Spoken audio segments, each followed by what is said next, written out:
Hi, I'm Wendy from Shiny Happy World, and in this video I'm going to show you how to make this awesome green iguana applique block. So throughout the video you're going to see this card popping in and out. I hope it's not too distracting, but somebody has been stealing my designs lately and they're actually using my own instructional videos to sell them. And so I am going to be having this in there to make it just a little bit harder for them to steal my work. So you can get this pattern at shinyhappyworld.com. There's a link in the description below the video directly to my shop where you can get it. Here's how to make it.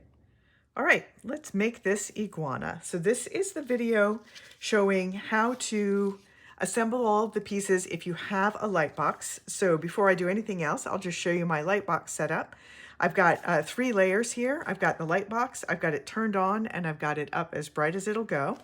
I've got my placement guide, and I've got a clear silicone mat, and I have my pieces. So my pieces are all cut out, and you can ignore all of the lines on the paper side of them, except for one on this pattern. You do need to transfer that mouth line since that is a stitching guide and not a placement guide. So I'm just going to lay it down on my Lightbox, and I'm going to just trace right over that line, just using a black pen, and now I am ready to go. So the first piece I'm going to lay down is piece number 1, because these pieces are numbered so that they tell you what piece is what, but that also tells you in what order to lay them down. So number 1 is this back kind of fancy ridges that he has, and number 2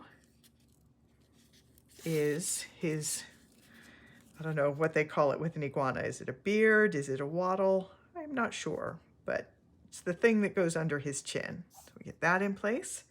Now number 3 is that body piece where I just transferred that mouth, his head and neck. Lay that down right on top of these other pieces. So this is a green iguana, but sometimes they turn kind of a blue color, really kind of bluish gray, but I went for a little bit more vivid blue, not too much gray in it, just because I wanted it to be a little more colorful. So now I'm going to put some spots in there. So number 4 is this bigger spot down here. So all of these blues are from the Blueberry Blenders collection, which is part of the Farmer's Market collection. All of the color names in the Farmer's Market collection are named after the fruits and vegetables that I took their colors from. So this is all blueberry. So that was piece number 5. Number 6 is his nostril. That goes right there. If you have trouble seeing through any of the fabric pieces, just push down until it makes contact, and then those lines will show through much better. That's especially handy once you get a couple of layers of fabric in there. So now number 7 is this dark spot on his eye, where his eye is going to sit, and it does stick up over the top of his head.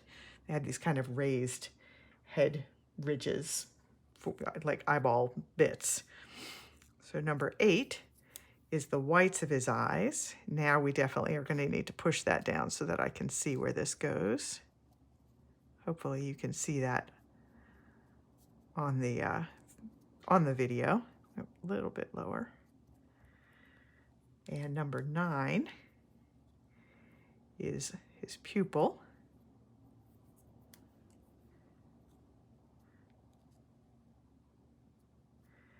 And then number 10 is his eyelid. And I do love the way his eyelid makes him look kind of sleepy.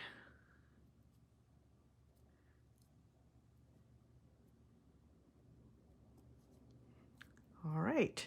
Whoops, just bumped that away. Hang on.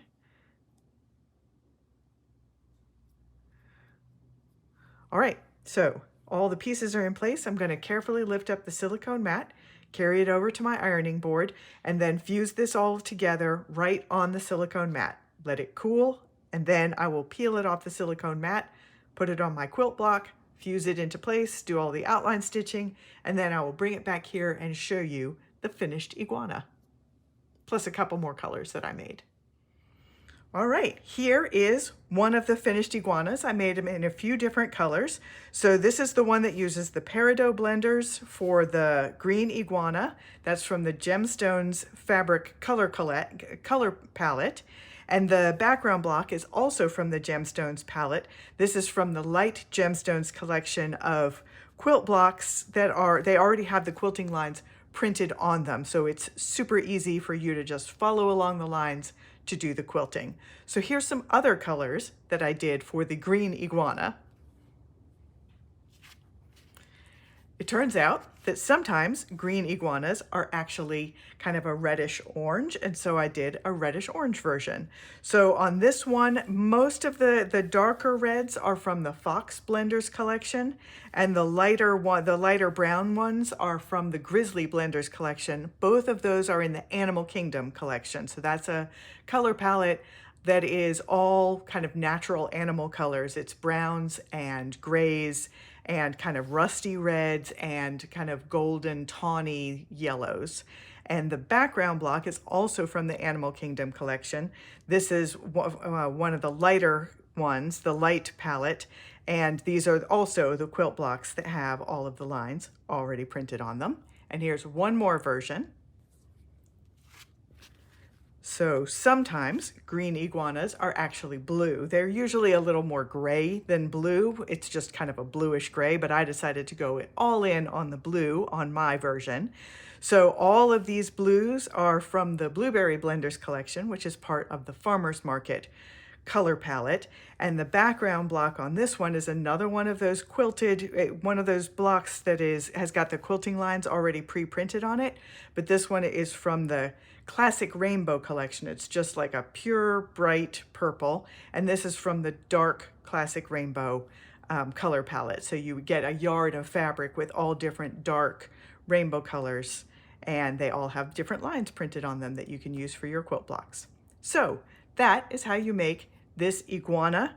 I hope you have a lot of fun with it. The pattern, like I said, is available at shinyhappyworld.com. There's a link in the description below. Here, I hope you have fun with it. I'm Wendy, and I will see you next time.